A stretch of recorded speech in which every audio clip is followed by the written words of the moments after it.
Hello everyone. Welcome back to the Model Context Protocol series.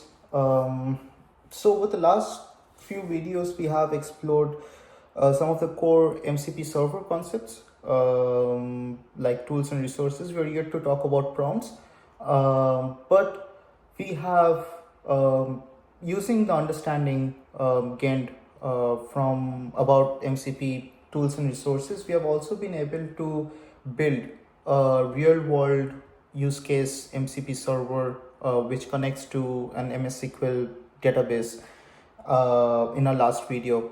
And we also tested out the MCP server tools and resources that we had created, which were able to successfully connect to the database, query the database as needed, and come back with the required answers. But the goal is not just to query the database. That we could have done using our database code as well, right? But the idea is to allow the users to communicate with the database using natural language prompts.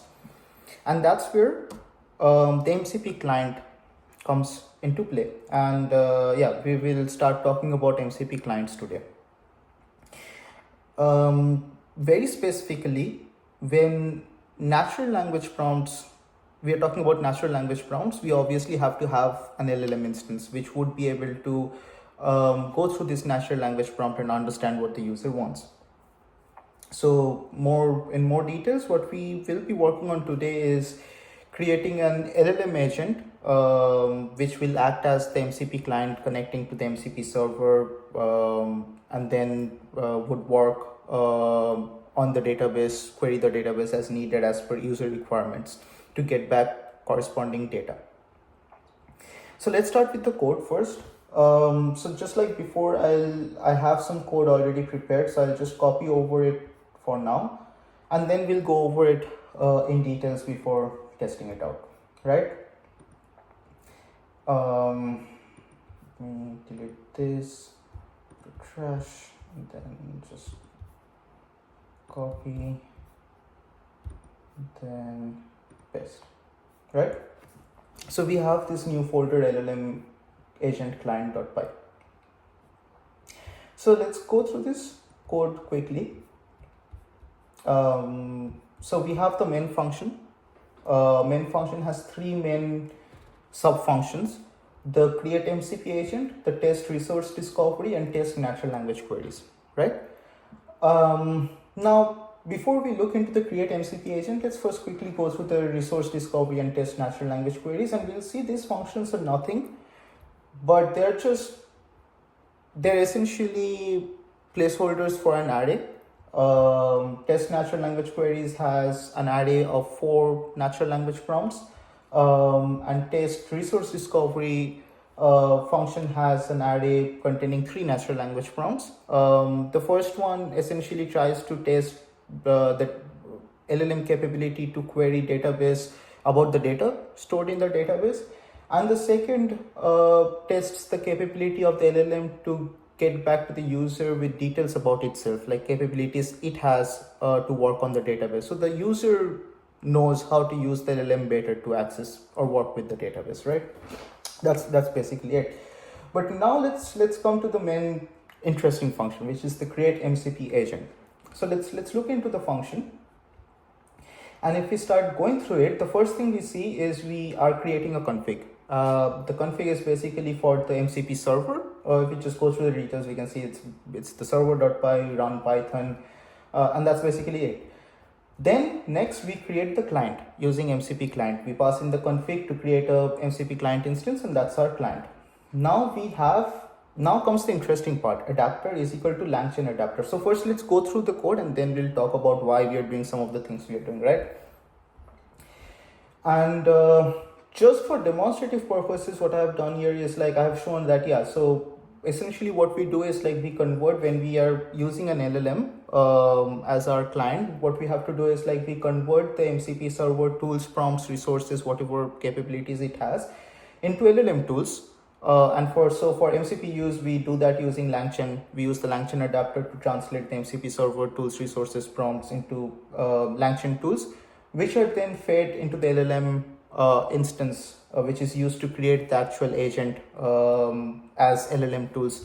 And the LLM can use these tools using function calling to then connect to the database as needed. Now let's pause here for a second, right? So I want you to focus on two things that we are talking about in this video at this point. One, why we are doing this is what's the use of why we are saying MCPs, why we are using MCP here is so that we can allow the users to connect to the database, MSSQL database for our case, and query the database using natural language prompts without having to worry about any database related code. And the second thing that we see here is at the end of the day, even though we have all the MCP server resources prompts tools, we still have to convert those into LLM function calls. Now, first, the reason why we have to do that, why we have to convert the MCP server tools resources prompts into LLM function calling tools is because LLMs, the LLM SDKs that we have that are available for us right now, even though MCPs are designed for LLMs are not really configured yet to use LLMs as MCPs as such, in the sense that LLMs have no understanding of what MCP server tools, resources, and prompts are from the perspective of model context protocol, right? It only essentially understands function calling. It understands that, yeah, I can have some tools and based on user instructions, I can call these tools. And so the workaround that we do is we convert all the MCP features that we have into LLM tools that can then be used by the LLM as function call, which could then make you think, why do we go through the MCP route? Like, what's the use? For example, for our current MCP server, we have three functionalities. We have a static resource, which gets us details about the server itself, like what tools, resources it has. We have a tool which executes SQL query, and we have a template resource, which if you pass all as the parameter, it gets back the names of all the tables. And if you pass a particular table name, it gets back the schema details. So if these three things are going to be converted into function calling tools, why not just directly implement them as function calls in the LLM instead of like doing the MCP route?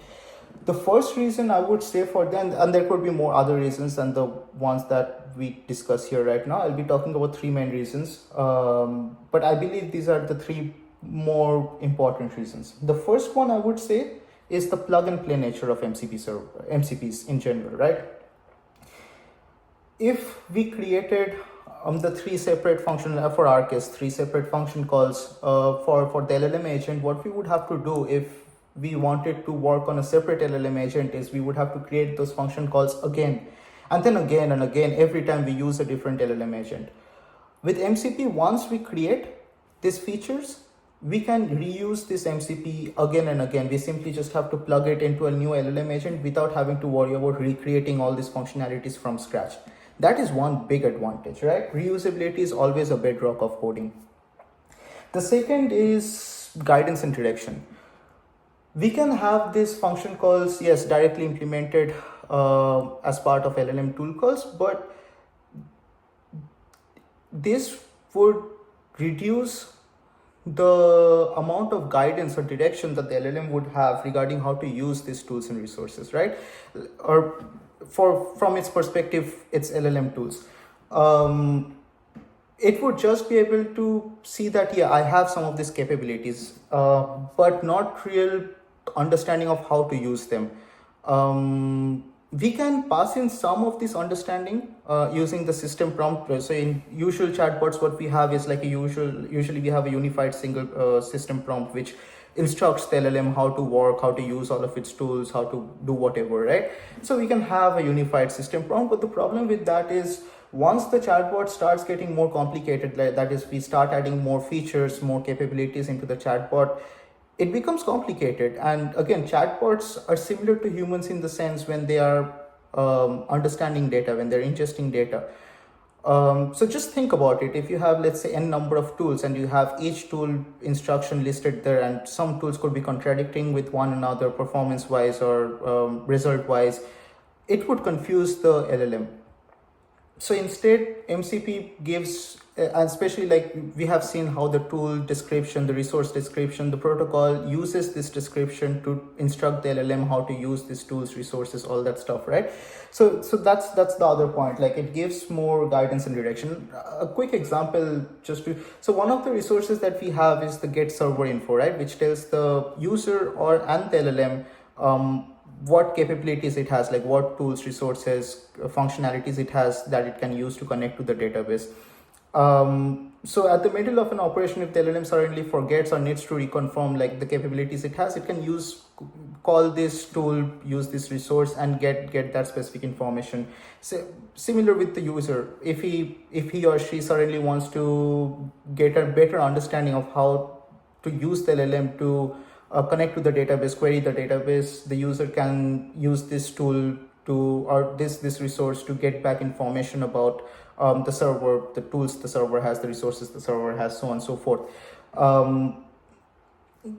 That just gives more guidance to the LLM, and which brings me to the third point. MCP servers, the uniqueness or the powerful nature of MCP servers is not in the fact that it is doing something new or complicated. It is doing nothing new. It is the powerful nature of MCP comes from its simplicity, right? It is just a protocol that allows the instructions context being passed to the LLM to be in a more organized manner, in a more easily accessible manner, so that it's more visible, more understandable to the LLM and to the user. So again, like keep in mind, if something is more understandable to the user, 80%, 90% chances it's more understandable to the LLMs, because LLMs understand natural language prompts. They are not meant for ingesting technical jargon, right? So for example, let's think of something. Let's think of an LLM chatbot that has a capability to do two operations, operation 1 and 2. It has two tools, tool A, tool B, and it has a data source C, right? So in the first case, we have a unified single system prompt. It has all this as function calls. It has a system prompt which says that the chatbot, when using the chatbot, the LLM is always supposed to connect to the data source C to get data to add to the context to get back results as per user prompts. When working on operation 1, the LLM is supposed to use tool A. When working on operation 2, the LLM is supposed to use tool B. Now when using tool B, the LLM should not connect to the data source C unless specific user prompts are passed when using tools B. Now this is complicated, and we could say the same thing when using MCP servers, in the sense that we could have two different prompts, one talking about guidance for operation 1 and one talking about guidance for operation 2. In guidance for operation 1, we say when working on operation 1, always use tool A and always connect to the data source C to get additional context. And then we have guidance for operation 2, where we say that when working on operation 2, always use tool B. When using tool B, usually do not connect to data source C unless specific user prompts are there, for example, this. Now, just this example should show you how easy MCP makes it for instructions to be passed to the LLM. The first one and the second one are conveying the exact same information to the LLM. But the first one is much more complicated, in the sense that if you look at it, you probably won't get the entire picture immediately. Whereas in the second case, if you look at it, you immediately understand that for operation 1, you're always supposed to hit the data source. For operation 2, you hit the data source sometimes. It's very apparent. So that's these three are, I feel like, some of the big reasons why MCPs should definitely be explored, especially when LLMs are connecting to an application, to working with an application, more specifically in multi-agent systems, right? So that's I feel those are some good reasons why one would argue that MCP should be used. So coming back to our code here, so we were talking about how we are using LangChain to convert the MCP server prompts resources into LangChain tools, since LLMs do not have any understanding of MCP server prompts resources tools from an MCP perspective, right? So we do that, and then finally we are creating the agent. When we are creating the agent, we are passing in the LLM instance, which is basically a ChatGPT model 4.0 mini. We are passing in the client instance that we created using the MCP server config and MCP client class, and then we have a system prompt. We can go through it quickly. It just basically talks about in a very generic manner the MSSQL MCP server. Just here quickly, when creating the agent, instead of passing in the client instance, we can also pass in the tools that were translated using the LangChain adapter directly, and create the agent using a create agent with tools function instead of using the MCP agent class. We'll explore this later. And we'll talk why we have to do this later, but first let's run the code. Let's just see how it is happening, right? So ideally we now have the LLM agent created, which should be able to talk to the MCP or the database.